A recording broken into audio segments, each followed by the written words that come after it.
Royal Enfield motorcycles just keep on coming. Now they've released the 440 Scram in India. Watch this video. Hello, welcome to RevelatorAlf. I hope you're all well. So Royal Enfield motorcycles, big fan here. I keep on talking about them all the time in terms of value, in terms of types of motorcycles that they produce. They've actually kind of gone a little bit backwards, but still going forwards. And I want to explain myself here.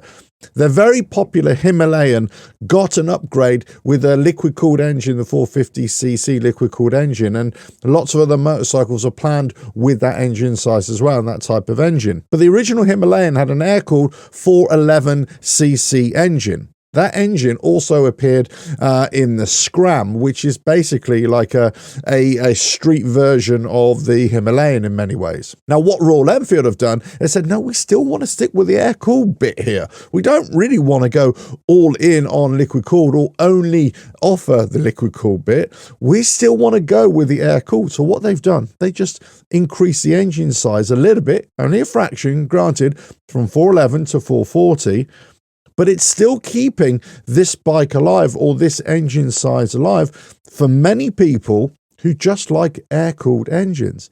So why is this a great move from Royal Enfield? I would explain myself here. When I talk about lots of other brands and I talk about how they're doing or what variety they offer to their customer base, or do they really pay attention to their customer base, this is where Royal Enfield have hit the nail right on the head here.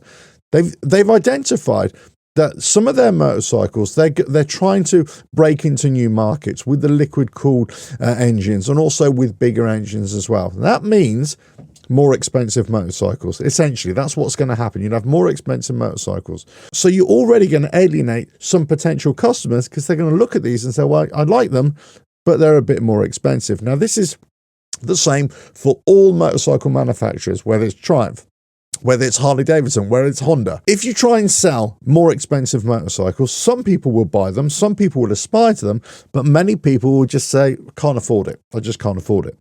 So what Royal Enfield have done here is say, look, we want to produce bigger bikes and more expensive bikes and more technologically advanced bikes in terms of liquid cool.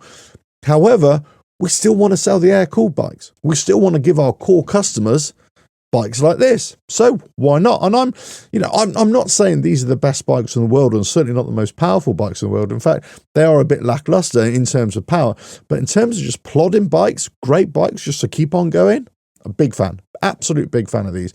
And the proof is how many Himalayans have been sold with a 411cc engine all over the world. Fantastic response from riders all over the world. The Scram is no different. Had a great reviews, a great response, and it is what it is, okay? If you expect too much from it, obviously, you're not going to be impressed with it. But if you just accept it for what it is, and especially at the price point it was coming in at, fantastic. So the engine size has increased from a 411 to exactly a 443 cc's, and now jumps up a little bit to 25.4 horsepower and just a smidge more in torque to 34 newton meters. Now it's got the same Himalayan frame, but it's got a different subframe. It's got a 6-speed gearbox on this as well. Suspension at the front is telescopic forks, and the rear suspension, it's got a monoshock. It's got updated braking as well, 300mm disc on the front and a 240mm disc at the back, and it comes with dual channel ABS as well. Weight on this bike is about 187 kilos, so yeah, it's still quite a heavy bike for the size that it is. And yes, this is a basic bike, but at least it does come with an LED headlight. And it comes in a range of colors as well: Force Blue, Force Teal, Force Grey, Trail Blue, and Trail Green. Now, why am I making a video about Royal Enfield and this 440 or 443 Scram? As I say, it's about knowing your customers, knowing your core business, knowing who's going to want to buy your motorcycles. And a popular motorcycle and a popular engine, and you just want to keep on producing it. You just want to raise it up a little bit. You just want to add a few cc's to it, add a bit of horsepower, add a bit of torque, but just keep on producing it. And this is really intelligent from Royal Enfield, because they're not trying to run before they can walk, or they're not leaving their core customer base behind. They're just taking everybody along for the ride, and they're offering different things, but they're still offering what they've always been about. Other manufacturers should take note. Other manufacturers should look at this model of operating and say, okay, we're not going to produce the same bikes as Royal Enfield, because that's them. We're not going to copy them.